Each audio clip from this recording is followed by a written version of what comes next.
ಬಹಿರಂಗವಾಗಿ ಮುಖ್ಯಮಂತ್ರಿಗಳೇ ಹೇಳಿದ್ದಾರೆ, ಏನು 10,000 ಜನ ಕಾರ್ಮಿಕರು ಇದ್ದಾರೋ ಕಾಯಂಗೊಳಿಸ್ತೇವೆ.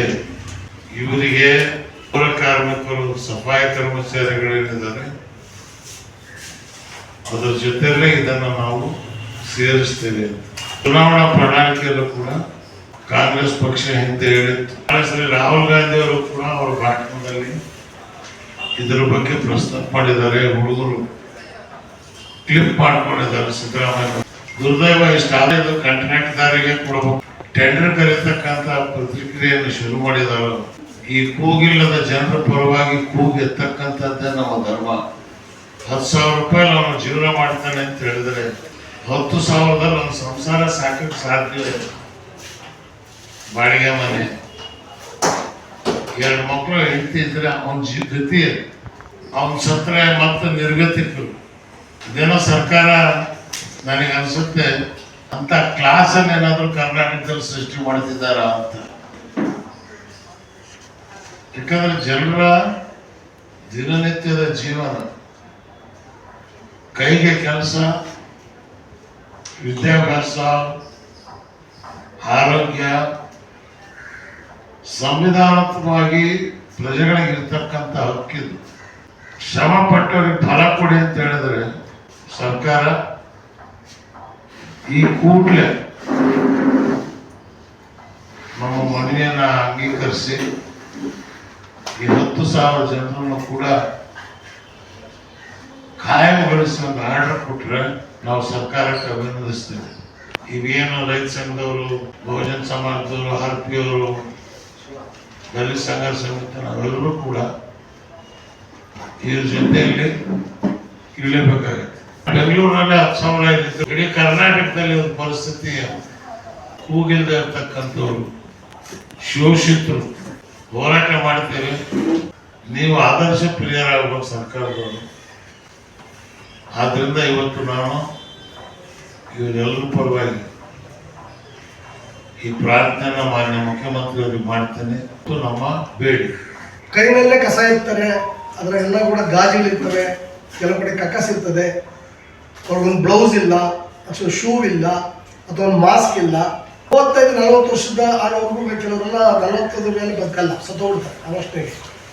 ಈ ಆದ್ಮೇಲೆ ಎಲ್ಲ ನಮ್ಮ ನಾಯಕರು ಹೇಳಿದ ರೀತಿಯಲ್ಲಿ chief minister, loaders, cleaners, drivers ಇದ್ದಾರೆ. ಇವರಿಗೆ ಒಂದು ತಿಂಗಳ ಒಳಗಡೆ ನೀವು ಪೌರ ಕಾರ್ಮಿಕರಿಗೆ ಏನು ನೀವು ಆರ್ಡರ್ಸ್ನ ಇಶ್ಯೂ ಮಾಡಿದ್ರಿ ಅದೇ ಥರ ಇವರಿಗೆ ಮಾಡಬೇಕು. ಅದನ್ನು ನೀವು ಮಾಡಲಿಲ್ಲ ಅಂದರೆ ನಮ್ಮ ಎಲ್ಲ ಹಿರಿಯರ ಮಾರ್ಗದರ್ಶನವನ್ನು ತಗೊಂಡು ತಿಂಗಳೊಳಗಡೆ ಮುಗಿದಿಲ್ಲ ಅಂದರೆ ಇದೊಂದು ದೊಡ್ಡ ಹೋರಾಟವನ್ನು ಸರ್ಕಾರಕ್ಕೆ ವಿರುದ್ಧವಾಗಿ ನಾವು ಮಾಡಬೇಕಾಗ್ತದೆ. ಇವರೇನಾರ 2 ದಿನ 3 ದಿನ ಕಸ ಎತ್ತಿಲ್ಲ ಅಂದರೆ ಬೆಂಗಳೂರು ಗಬ್ಬಾಗ್ತದೆ. ಸಾವಿರಾರು ಕೋಟಿ ಕಸಿನ ಹೆಸರಲ್ಲಿ ದುಡ್ಡನ್ನು ಖರ್ಚು ಮಾಡ್ತಾರೆ. ಆದರೆ ಇವರಿಗೆ ಹೊಟ್ಟೆ ಇಟ್ಟಿಗಿಲ್ಲ, ಮಕ್ಕಳಿಗೆ ಎಜುಕೇಶನ್ ಕೊಡೋಕ್ಕಾಗಲ್ಲ, ನೆಟ್ಗೊಂಡು ಬಟ್ಟೆ ತಗೊಳಕ್ಕಾಗಲ್ಲ, ಅವ್ರಿಗೆ ಗಾಳಿ ಇಲ್ಲ, ಕುಡಿಯೋಕ್ಕೆ ನೀರಿಲ್ಲ. ಕೂಡಲೇ ಸರ್ಕಾರ ಮಾಡಬೇಕಂತ ನಾವು ನಮ್ಮೆಲ್ಲರ ಹಿರಿಯ ಮಾರ್ಗದರ್ಶನದಲ್ಲಿ ನಾವು ಒತ್ತಾಯ ಮಾಡ್ತೇವೆ. ಈ ಜ್ವಲಂತ ಸಮಸ್ಯೆನ ಸಾಮಾಜಿಕ ನ್ಯಾಯದ ಅಧಿಕಾರ ಅಂತ ಏನು ಸಿದ್ದರಾಮಯ್ಯನವರು ಹೇಳ್ಕಂತ ಇದ್ರಿ, ನೀವು ಪೌರ ಕಾರ್ಮಿಕರ ಸಮಸ್ಯೆಗಳನ್ನು ಆಲಿಸಿದಂಗೆ ಅವರ ಸಮಸ್ಯೆಯನ್ನು ಬಗೆಹರಿಸಬೇಕು.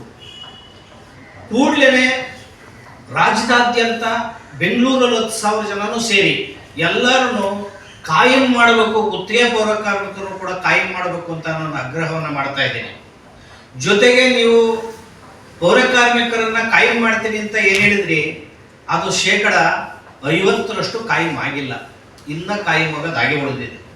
ಪೌರ ಕಾರ್ಮಿಕರ ಮಕ್ಕಳು ಉಚಿತ ಶಿಕ್ಷಣವನ್ನು ಅವರಿಗೆ ಕೊಡಬೇಕು, ಅವ್ರಿಗೆ ಮನೆಗಳನ್ನು ಕೊಡಬೇಕು ಉಚಿತವಾಗಿ. ಅವ್ರ ಮಕ್ಕಳು ವಿದೇಶಕ್ಕೆ ಹೋಗೋದಕ್ಕೆ ನೇರ ನೇಮಕಾತಿಗಳಲ್ಲಿ ಅಥವಾ ವಿದೇಶಕ್ಕೆ ಶಿಕ್ಷಣಕ್ಕೆ ಹೋಗೋದಕ್ಕೆ ಅವಕಾಶವನ್ನು ಸರ್ಕಾರ ಮಾಡಬೇಕು. ಅವರು ಎಲ್ಲ ಗಬ್ಬು ಕೆಲಸವನ್ನು ಕೈಲಿ ಬಾಚಿ ಕೆಲಸ ಮಾಡ್ತಾ ಇದ್ದಾರೆ. ನೀವು ನಾಗರಿಕರು ನೋಡಿ, ಪೌರ ಕಾರ್ಮಿಕರು ಅವ್ರು ಬಾಚ್ತಾರಲ್ಲ ಆ ಗಬ್ಬು ಕಸನ, ಅವು ನೀವು ಮೂಗು ಮುಚ್ಕೊಂಡು ಹೋಗ್ತಾ ಇರ್ತೀರಿ. ಅದೇ ಕೈಯಲ್ಲಿ ಅವ್ರು ಊಟ ಮಾಡ್ತಾರೆ. ಅವ್ರು ಗ್ಲೌಸನ್ನು ಕೂಡ ಕೊಟ್ಟಿಲ್ಲ ನೀವು. ಅವ್ರ ಆರೋಗ್ಯ ಕೂಡ ನೀವು ಕಾಪಾಡಿಲ್ಲ. ಉಚಿತವಾಗಿ ಅವ್ರ ಆರೋಗ್ಯಕ್ಕೆ ವ್ಯವಸ್ಥೆನೇ ಮಾಡ್ಬೇಕು ಸರ್ಕಾರ, ನಾಗರಿಕ ಸರ್ಕಾರ. ಆದರೆ ನೀವು ನೆರವಿಗೆ ಬರ್ದನೆ ಈ ರೀತಿಯ ಕೆಲಸವನ್ನ ಮಾಡಿ ಅವರು ತುಂಬಾ ಸಾಂಕ್ರಾಮಿಕ ರೋಗಗಳಿಗೆ ತುತ್ತಾಗಿದ್ದಾರೆ, ಕ್ಯಾನ್ಸರ್ ತುತ್ತಾಗಿದ್ದಾರೆ. 35 ವರ್ಷಕ್ಕೆ ಅನೇಕ ಜನಗಳು ಸತ್ತೋಗಿದ್ದಾರೆ. ನೀವು ಸತ್ತಾಗ ಏನು 5,000 ರೂಪಾಯಿ ಕೊಡ್ತೀರಾ, ಅದರೊಳಗೆ ಬರದೇ ಪ್ರೆಸ್ ನೋಟೆ. ಇದು ಅತ್ಯಂತ ಮಾನವೀಯತೆಯ ಅಮಾನವೀಯತೆನೇ ಇದು ಸಿದ್ದರಾಮಯ್ಯನವ್ರಿಗೂ ಡಿ ಕೆ ಶಿವಕುಮಾರ್ ಅವ್ರ ಸರ್ಕಾರಕ್ಕೆ ಇದು ಸರಿನಾ? ನೀವು ಯೋಚನೆ ಮಾಡಿ. 2 ಸಾರಿ ಬಂದು ಉಪಮುಖ್ಯಮಂತ್ರಿಗಳು ಅಮರನಾಥ ಉಪವಾಸ ಮಾಡೋರು ಬಂದು ನೀವು ಮನವಿ ತಗೊಂಡೋಗಿ ಆಶ್ವಾಸನೆ ಕೊಟ್ಟು 1 ವರ್ಷ ಆದ್ರೂ ಕೂಡ ನೀವು ಅವ್ರಿಗೆ ಇದೇ ರೀತಿ ಚೀಟ್ ಮಾಡ್ಕೊಂಡೋದ್ರೆ ನೀವು ಸಮಸ್ಯೆಗಳನ್ನು ಬಗೆಹರಿಸಬೇಕು. ಮತ್ತೆ ಲೋಡರ್ಸು, ಕ್ಲೀನರ್ಸು, ಚಾಲಕರು ಏನಿದ್ದಾರೆ ಇವರ ಸಮಸ್ಯೆಗಳನ್ನ ನೀವು ನೋಡಬೇಕು. ಮತ್ತೆ ಅವ್ರು ಕೊಟ್ಟರು ಭರವಸೆ ಏನಿದೆ ಅದನ್ನ ಕೊಟ್ಟಂತ ಭರವಸೆಯನ್ನ ನುಡ್ದಂಗೆ ನಡೆಯೋರು ಅಂತ ಏನ್ ಹೇಳ್ತೀರಿ ಅದು ನಡ್ಕೋಬೇಕು ಅಂತ ನಾವು ಆಗ್ರಹವನ್ನು ಮಾಡೋದ್ರ ಮೂಲಕ 1 ತಿಂಗಳೊಳಗಡೆ ಬಗೆಹರಿದ ಹೋದ್ರೆ ನವ ಕರ್ನಾಟಕ ನಿರ್ಮಾಣ ಆಂದೋಲನ ಒಂದು ನಮ್ಮ ಒಕ್ಕೂಟದಿಂದ ಉಗ್ರ ಹೋರಾಟವನ್ನು ಅವ್ರ ಪರವಾಗಿ ಅದು ಎಲ್ಲವನ್ನ ಇವತ್ತು ಕಾಂಟ್ರಾಕ್ಟರ್ಗಳಿಗೆ ಕೊಡೋದಕ್ಕೆ ಹೊರಟಿದ್ದಾರೆ. ಇದು ನೇರವಾಗಿ ಏನಂದ್ರೆ ಇದು ಮಲ್ಟಿ ನ್ಯಾಷನಲ್ ರೀತಿಯಲ್ಲಿ ಇಂಡಿಯಾದ ಕಾಂಟ್ರಾಕ್ಟರ್ಗಳನ್ನ ಇಲ್ಲಿ ಕರ್ಕೊಂಡ್ಬಂದು ಅವ್ರ ಹತ್ರ ಡೀಲ್ ಮಾಡ್ಕೊಂಡು ಅವ್ರಿಗೆ ಕೊಡ್ತಕ್ಕಂಥದ್ದು ಹೆಚ್ಚು ಕಮಿಷನ್ಗೆ. ಇದನ್ನ ಯಾರು ಬೇಕಾದ್ರೂ ಚೆಕ್ ಮಾಡಿದೆ, ತನಿಖೆ ಮಾಡಿ. ಒಂದು 5-6 ಹೋರಾಟಗಳನ್ನ ಮಾಡಿದ್ದೀರಿ ಅಂದ್ರೆ 6 ಗಂಟೆಗೆ ಬೀದಿಗೆ ಬರ್ತಾರೆ, 5 ಗಂಟೆಗೆ ಬೀದಿಗೆ ಬರ್ತಾರೆ. ಅವ್ರ ಮಕ್ಕಳನ್ನ ಕೇಳೋರು ಯಾರು, ಅವ್ರ ಆರೋಗ್ಯನ ಕೇಳೋರು ಯಾರು, ಅವ್ರ ಬದುಕನ್ನ ಕೇಳೋರು ಯಾರು? ಈ ಸರ್ಕಾರ ನಾವು ನಡೆದಂತೆ ನುಡಿದಿದ್ದೇವೆ ಅನ್ನೋ ನುಡಿದಂತೆ ನಡೆದಿದೆ, ಬರೀ ಬೋಗಸ್ ಸರ್ಕಾರ ಇದು. ಹಾಗಾಗಿ ಅನಿವಾರ್ಯವಾಗಿ ಏನೇನೋ ಆಗ್ತಾ ಇದೆ ದೇಶದಲ್ಲಿ. ಈ ಗ್ರೇಟರ್ ಬೆಂಗಳೂರಿನ SC STಗಳು ಮೊದಲನೇದಾಗಿ ಭೂಮಿ ಕಳ್ಕೊಳ್ತಾರೆ, ಉದ್ಯೋಗ ಕಳ್ಕೊಳ್ತಾರೆ, ಈ 94CC ಅದು ಕಳ್ಕೊಳ್ತಾರೆ. ಈಗ ಈ ಕಸ ಎತ್ತೋದನ್ನು, ಕಸ ಸಾಕ್ಸೋದನ್ನು ಕಳ್ಕೊಂಡ್ರೆ ಅವ್ರ ಬದುಕು ಏನಾಗ್ಬೇಕಾಗಿದೆ? ಸಿದ್ದರಾಮಯ್ಯನವರೇ, ನೀವು ಬಡವರ ಪರವಾಗಿ, ದುರ್ಬಲ ವರ್ಗಗಳ ಪರವಾಗಿ ಇರಬೇಕಾಗಿತ್ತು. ಹೊರಗುತ್ತಿಗೆಯಲ್ಲಿ ಮೀಸಲಾತಿಯನ್ನ ತರ್ತೀನಿ ಅಂತ ಹೇಳಿ ಏನೇನು ಜಾರಿಗೆ ನೀವು ತಂದಿಲ್ಲ. 100ಕ್ಕೆ 90 ಭಾಗ ತಳ ಸಮುದಾಯದಿಂದ ಬಂದಿರ್ತಕ್ಕಂಥವ್ರು. ಇದನ್ನ ನಂಬಿ ಅವ್ರ ಬದುಕನ್ನ ಕಟ್ಕೊಳ್ತಾ ಇದ್ದಾರೆ. ಅವ್ರ ಬದುಕನ್ನ ನೀವು ನಾಶ ಮಾಡಬೇಡ್ರಿ. ಏನು ಮೇ 1ನೇ ತಾರೀಕು ನೀವು ಭರವಸೆ ಕೊಟ್ಟಿದ್ರಿ, ಅಥವಾ 4ನೇ ತಾರೀಕು ಏನು ಏಪ್ರಿಲ್ 4ನೇ ತಾರೀಕು 7ನೇ ತಾರೀಕು ಸಭೆ ಕರೆದು ನಾನು ಕಾಯಂ ಮಾಡ್ತೀನಿ ಅಂತ ಹೇಳಿದ್ರೆ ಅದನ್ನ ನೀವು ಕೂಡಲೇ ಮಾಡಬೇಕು. ಬಾಯಿಗೆ ಮಣ್ಣ ಹಾಕ್ಬಿಟ್ಟು ಎಲ್ಲ ಪ್ರತಿಯೊಂದರಲ್ಲೂ ಡೀಲಿಂಗ್ ವ್ಯವಹಾರ ನಿಮ್ದಾದ್ರೆ ಅದೇನು ನೀವೇನು ಅನ್ನ ತಿನ್ನೋದು ಬಿಟ್ಬಿಡ್ತಿರೋ? ಕೋಟಿ ಗುಡ್ಡೆ ಹಾಕೊಂಡು ಬರೀ ಅದನ್ನೇ ತಿನ್ನಕ್ಕಾಗತ್ತ? ಬಡವ್ರಿಗೂ ಬದುಕಕ್ ಬಿಡ್ರಿ, ಬಡವರು ಬದುಕಬೇಕು. ಅವ್ರು ದುಡಿಯೋ ಜನಕ್ಕೆ ಒಳ್ಳೆ ಗೌರವ ಬರಬೇಕು, ಗೌರವಿತವಾದ ಜೀವನ ನಡಿಬೇಕು, ಅದಕ್ಕೆ ಆದ್ಯತೆ ಕೊಡಬೇಕು. ಅಭಿಪ್ರಾಯವನ್ನ ಕೇಳಕ್ ತಯಾರಿಲ್ಲ. ಸಣ್ಣ ಗಾಡಿಯಿಂದ ದೊಡ್ಡ ಗಾಡಿವರೆಗೂ ಬಂದು ತುಂಬಿಕೊಂಡು ಹೋಗೋರು ಇವರು, ಕ್ಲೀನ್ ಮಾಡೋರು ಇವರು, ಅದಕ್ಕೆ ಚಾಲಕರ ಓಡಿಸೋರು ಇವರು.